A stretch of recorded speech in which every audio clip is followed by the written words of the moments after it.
Wat 'n voorreg om vanmôre weer hier by julle te kuier. Ek het daar in Noordkampus gesê, ek dink ek is nou verby die ouderdom om te preek van 1962 af, as ek al moet preke deur mekaar. So, maar nou sê die pastoor, ek mag nie aftree tot hy so besluit nie. So, dis bly 'n voorreg om die woord van die Here te verkondig, en saam met julle in besonder, die van ons kom al van 2010 af, toe ek afgetree het, 'n pad wat ons hier saam stap, so nou en dan vandat ek klompie jare terug die seniors by Noord bedien. Ek lees vir julle 2 tekste uit Matteus, die 13de hoofstuk, vers 45 en 46. Met die koninkryk van die hemel gaan dit soos met 'n handelaar, wat op soek is na goeie parels. As hy 'n baie waardevolle parel raakloop, gaan verkoop hy alles wat hy het en koop die parel. Hierdie teks verwys in die eerste plek volgens 'n hele aantal Bybelverklaarders na Jesus Christus. Hy het alles verkoop. Hy het sy hemelheerlikheid verlaat. Hy het neergedaal as mens en tot die dood aan 'n kruis om die een parel te kry. En dit is jy en ek as kind van die Here, sy liggaam, die bruid, die kerk van Jesus. Hy het 'n kosbare parel gekry, maar hy het 'n duur prys betaal. Hy het ons gesoek soos hierdie handelaar.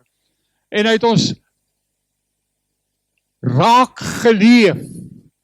En vanmôre kan ons sê, dank die Here, dat hy was bereid om neer te daal, alles op prys te gee vir jou en vir my. Maar, terwyl dit na Christus verwys, wil ek vanmôre oor heeltemal iets anders praat, en dit is die kosbare parels in die woord van die Here.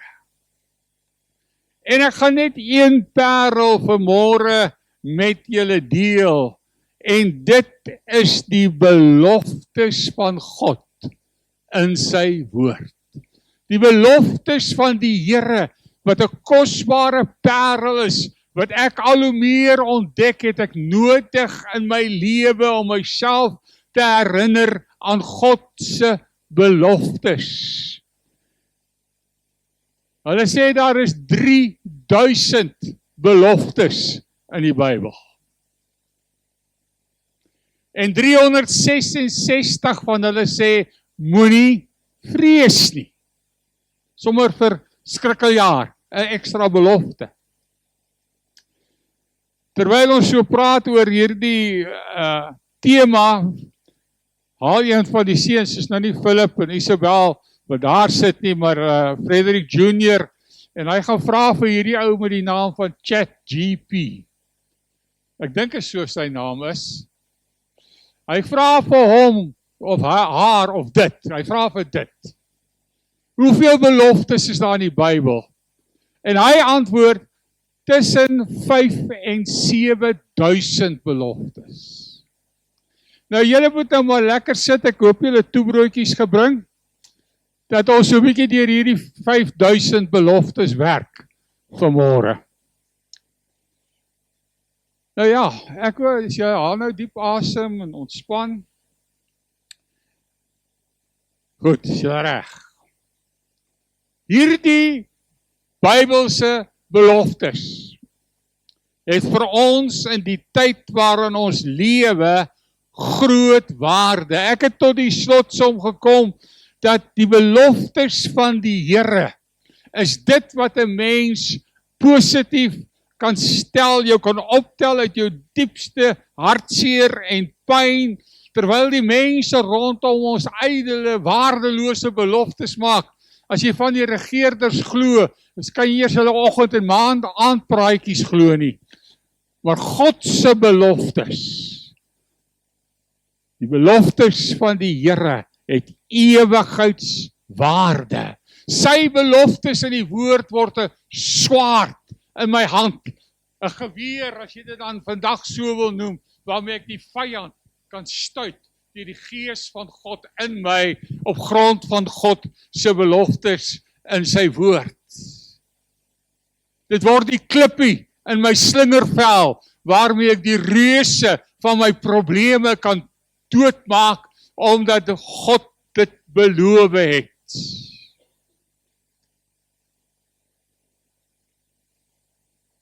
Want in 'n belofte, in die woord van die Here geskrywe, kom God aan die woord. Dis nie ek wat vir jou vanmôre so 'n paar beloftetjies gaan voorlees nie. Dis God wat vir jou sê, dis my woord, dis die waarheid, glo dit, leef dit, oorwin daardeur, maak vir jou 'n nuwe toekoms, laat die beloftes van die woord jou optel en deurdra. Wat het die handelaar gedoen? Hy het begin soek tot hy gevind het. Hy het doelgerig gesoek na daai parel, en ons praat vanmôre net oor een parel uit die Bybel uit, dis God se beloftes. Toe hy dit sien, toe hy dit besef, toe hy dit toeëien, en sê, dis die parel wat ek wil hê, dis dit wat ek het, hy alles gaan verkoop, wat ek nie hoef te doen nie, want Jesus het reeds die prys betaal, wat die beloftes van die Here in my lewe lewend maak. Dis nie my goeie lewe nie, dis nie wie ek is nie, dis nie omdat ek hier voor staan nie, dis omdat God se beloftes vrylik beskikbaar is deur Jesus Christus. Die kruis, die opstanding, sê elke belofte is waar. Ek kan herinner, iewers in die Sondagskool, dat ons op 'n tyd 'n koortjie gesing, elke belofte is myn. Elke belofte in hierdie woord, of het 3000 of 5000 of 7000 is joune, en is waar, want het staan geskrywe. En ek moet soos daardie man, die handelaar, wat gesoek het, en dit toegeëien het, en moet ek dit in ontvangs neem. En nou moet ons een ding onthou wat my getref het. Parels word nie ingeryg nie. Om 'n klomp krale in te ryg is sommer baie maklik. Maar ek het gesien hoe Petra waterparels, ons het nooit by die egte goed gekom nie, waterparels inryg. Elke parel word gestring. Hy word letterlik vasgebind aan die spesiale nylon wat hulle gebruik om parel halssnoere en goed te maak. Dit kos ure meer as om 100 krale net aan 'n lyn te ryg. Jy moet moeite doen om daai parel vas te maak, sodat hy nie skuif nie, dat hy die presiese afstand van die volgende parel is. Jy moet insit, dit kos inspanning, dit kos iets in my om te doen, om hierdie beloftes, hierdie parels, my eie te maak.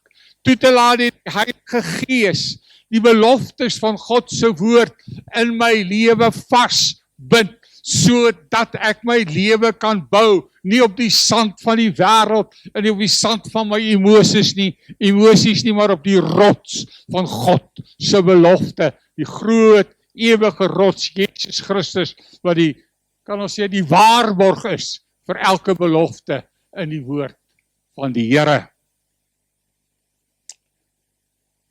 En toe hy die parel kry, het hy alles van minderwaardig geag. Nie minderwaardig nie, maar van minderwaardig geag vir hierdie een parel. Nou, waar moet ek kies tussen, kom ons sê 3000 beloftes, om vanmôre met julle 'n paar te deel.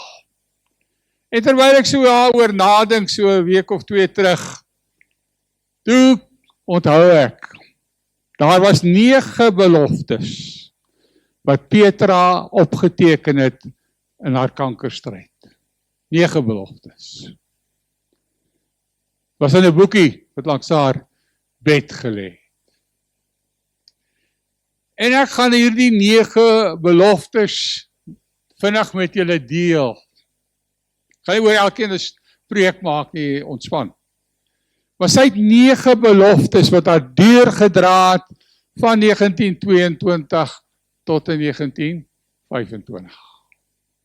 Nou goed, kan ons ek en hierdie masjien is nie, daar is die eerste een. Esegiel 14 vers 13 en 14 sê Moses vir die volk, die Israeliete is teen die Rooi See en die Egiptenare is agter hulle, sê Moses, moenie bang wees nie, staan vas, kyk hoe die Here julle vandag gaan red, bly julle maar kalm, die Here sal vir julle veg. Amen. Dit was die eerste belofte wat in daai boekie geskryf was. Ek weet nie wanneer sy dit geskryf het, ek vermoed baie nagte wat sy van sy pyn en ongemak nie kon slaap nie, maar hierdie was die eerste belofte wat Petra in haar boekie geskryf het. Die tweede een, Psalm 23 vers 1, die Here is my herder, ek kom niks, N-I-K-S, ek kom niks kort nie. Stem julle saam?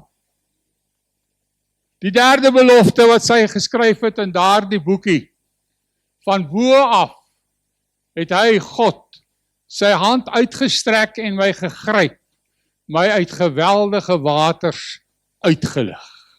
Dit staan geskrywe in Psalm 18 vers 17 en 18. Weereens in die Psalm skryf sy neer in die boekie Psalm 34:20. Al word die regverdige ook deur hoeveel rampe getref, die Here red hom uit almal. Amen. As jy volgende ramp jou pad kop, net so tussen ons. Onthou jy het amen gesê. Jy het gesê jy glo dit. Verder in die boekie weer nog in die Psalms, Psalm 40 vers 2 tot 4.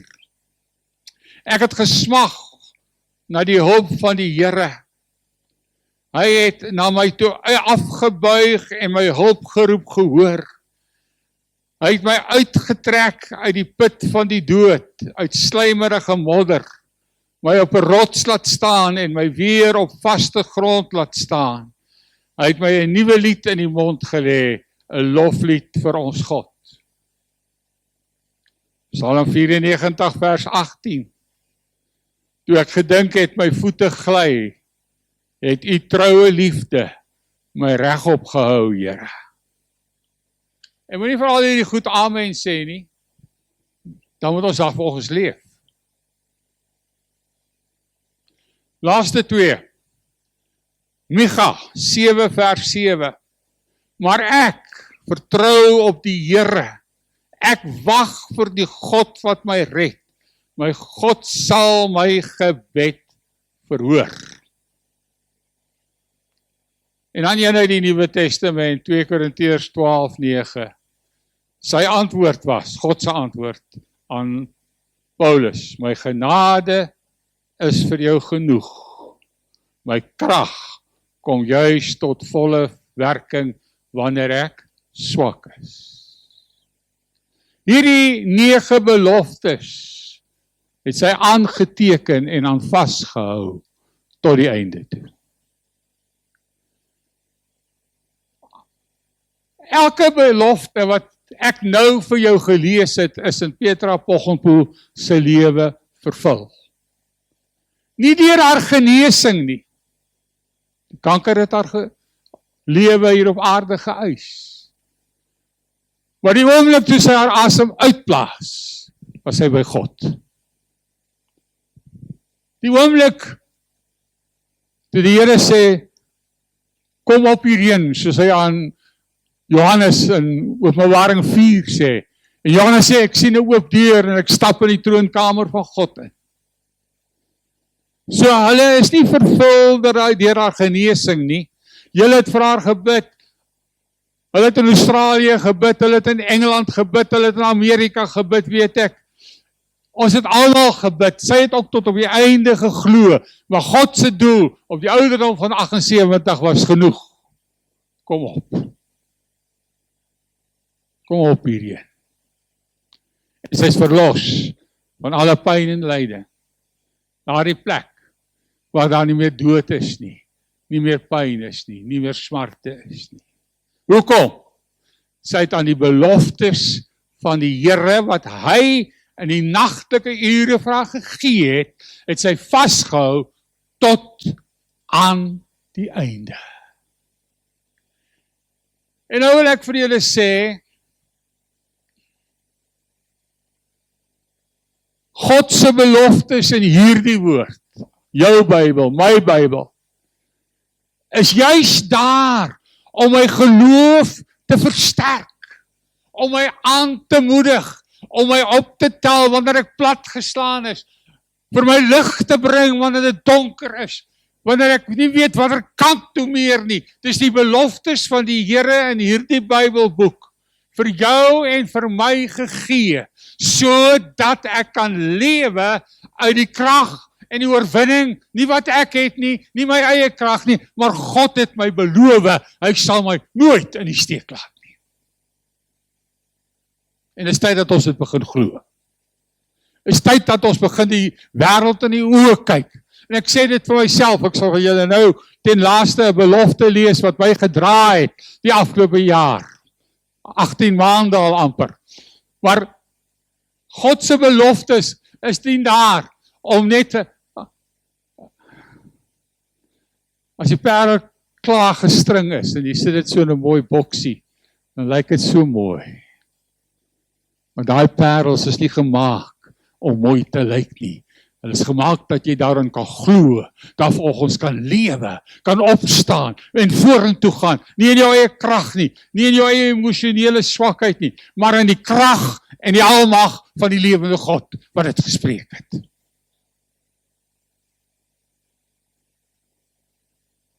Sy beloftes is nooit leë menslike troostwoordjies nie. Dit is onveranderlik en dit staan geskrywe.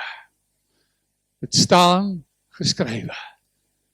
Nie deur Moses en deur Paulus en deur Micha of wie ook al, of Dawid nie. Dit is geskryf deur die inspraak van God. As jy die hele skrif, sê Timoteus, skryf Paulus aan Timoteus, die hele skrif is deur God ingegee. Dit staan hier. Maar leef dit in jou hart. Kan jy vanmôre na jou probleme kyk en ek wil vir jou sê, dit gaan erger word hoe nader die wederkoms is, of dit nou môre is, oor 'n jaar, ek weet nie wanneer dit is nie, ek gaan nie eens waag om te sê nie, al wat ek weet is nader vandag, as wat dit gister was. En jy gaan dit nie maak, in jou eie krag nie. Jy gaan dit nie maak, deur op 'n mens te probeer steun nie. Ons gaan dit net maak, as ons begin glo, wat God ons beloof het. Ons gaan dit ons net maak, dat ons begin die beloftes van God, soos die pastoor gesê het, in 'n kleurling gemeente, daar's net een pil, en dis die gospel. Daar's net een waarheid, en dis die beloftes van God. Die hele Bybel is waar, ja, maar vanmôre sê ek vir my, wat ek ervaar het, dat ek in my vrou se lewe gesien het, en waaroor ek my gunsteling belofte vir die afgelope paar weke nou vir jou gaan lees. Dis tyd dat ons meer aandag skenk in ons stilte tyd. Ons moet eintlik elke dag 'n nuwe belofte leer. Dit gaan jou amper 10 jaar in elk geval om al die beloftes te leer, as jy net 'n dag leer. Vir elke dag het jy nodig gewete, maar die Here se woord sê vir my, ek het 'n skuilplek, ek het 'n rots, ek sing skuil net by U, maar ek doen dit nooit nie. Mag die Here ons help, om weer eens van die waarhede van God se beloftes. Ek weet die woord van die Here is kosbaar. Ek lees besig om die Bybel weer in die nuwe vertaling deur te lees. En dis kosbaar. Maar ek wil net een ding beklemtoon vanmôre, my broer, my suster, kind van die Here, mag die beloftes wat God in sy woord vir jou en vir my gegee het, in jou binneste begin lewe, jou gedagtes begin vul, mag ons minder aan Trump dink, aan God se beloftes vashou. Hy gaan een of ander tyd dood. Maar God se woord bly vir ewig. My grootste bekommernis in my lewe as kind van die Here, is nie wat vang die ANC aan nie, met eerbied gesê. My grootste bekommernis is, staan ek, neem ek my stand op dit wat God vir my dag vir dag beloof. God se beloftes. Ek moet daaruit leef. Ek moet dit uitasem. Mense moet dit in my ervaar. Hulle moet sien, hoe hanteer ek my probleme. Hulle moet kan sien, hoe ek my smarte en my stryd hanteer. Ek het baie ander probleme ook al in die lewe gehad. My enigste rede om ek vanmôre hier nog kan staan, is God is getrou aan sy beloftes.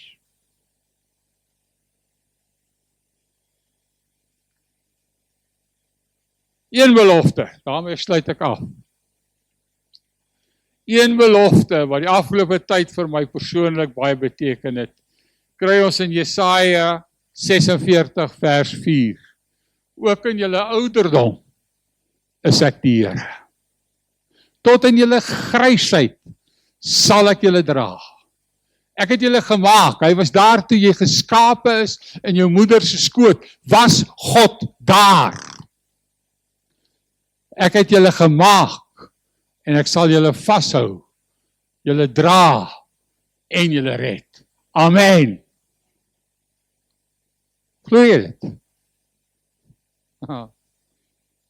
Ek het ook gesê, ek glo dit. Maar as dinge rof gaan, dan sê ek, waar is God? Werk nie so nie. Ek moes tot die besef kom. My lewe, God ken my van voor ek gebore is. Hy het my oor die 80 jaar vasgehou, my gedra, en hy het my gered. Maar ek moet dit elke dag vir myself sê. En elke dag dit bely.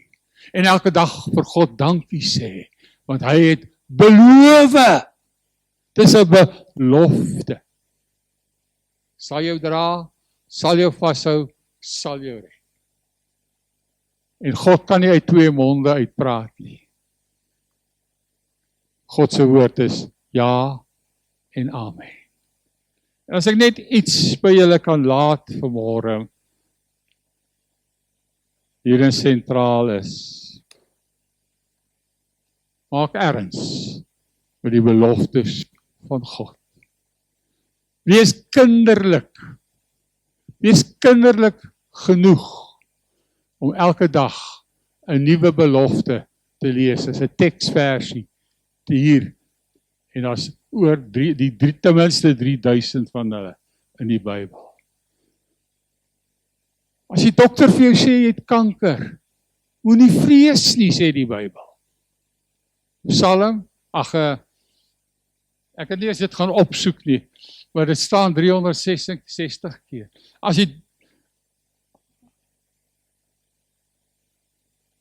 Kan ek julle kinderlike ding vertel?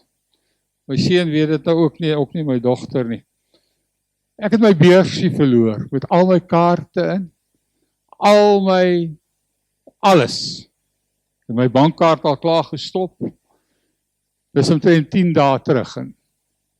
Vanmôre, en ek sê, Here, maar ek voel nog u hou u hand oor die beursie. Ek weet nie hoekom.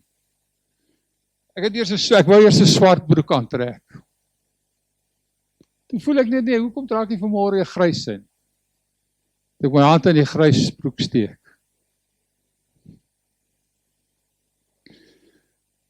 Daar is die beursie. Maar die Here het heeltyd, ek het gevoel die Heilige Gees sê, moenie worry nie man. Vertrou die Here. Nou hoef nie 'n nuwe ID te kry nie, ek hoef nie 'n nuwe bestuurslisensie te kry nie. Ek hoef nie al my bankkaart was nou te laat, ek het hom klaar gestop want ek is bang iemand steel daai paar sente wat nog op my rekening is. Maar die Here voorsien van die kleinste, die stupidste dinge wat ek aangevang het God voorsien. Hy het geweet die beursie is daar. En die Heilige Gees binne my glo, ou maat, jy gaan hom kry, maar jy gaan soos 'n groot gek voel. Ek het gevoel ek was bietjie stupid. Die broek wat ek gedink ek het aangehad, het ek heel tyd toe al die sakke 2 keer omgedop, kon nie beursie kry nie. Maar wat ek net wil sê, ons moet erns maak. En God het hierdie gevoel, hierdie geloof in my binneste geëer. Terwyl ek nooit gedink het aan hierdie grys flannel nie, was die beursie altyd daar. So in die geringste is God getrou. Maar ek moet hom vertrou om sy getrouheid te beleef. Mag God ons help. Rarig. Vir my is dit die belangrikste ding wat ek moet doen in die volgende paar jaar, of weet nie, weke, maande wat die Here my spaar. Gryp sy beloftes vas. Kom ons bid saam. Hemel Vader, dankie vir elke belofte in hierdie woord. Onveranderlik, altyd dieselfde is U. Ongeloof is nie in U woordeskat nie. Ongehoorsaamheid haat U. Help ons as swak, gebroke mense, want volmaaktheid gaan ons eers bereik wanneer ons eendag by U vir ewig is. Om net op U woord, U beloftes te vertrou, U te verheerlik, deur te glo wanneer U vir ons sê, moenie vrees nie, ek is die herder, jy sal niks kort kom nie, in die donker valleie is ek by jou, is jy veilig in my hand, dat ons dit net sal begin glo en leef. Help ons, Hemel Vader, dat U alleen dit verheerlik kan word om Christus wil. Amen. Amen.